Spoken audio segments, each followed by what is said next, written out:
Shopping করেছো? আর আর কি নিয়েছো?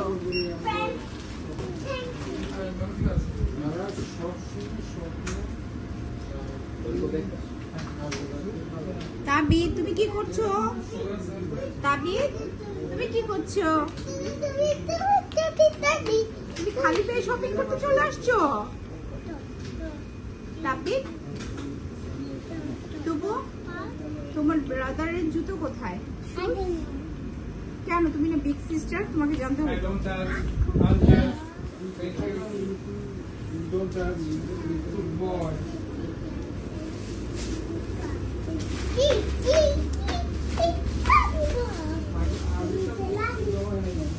শপিং এসে তো খুশি হয়, আমি জানতাম না। সব কিছু তবুও তোমার দেখো, তোমার ভাইয়ের দেখতে হবে। দেখো দেখো তবুও তাবিদকে দেখো, তাবিদ কিছু দেখো।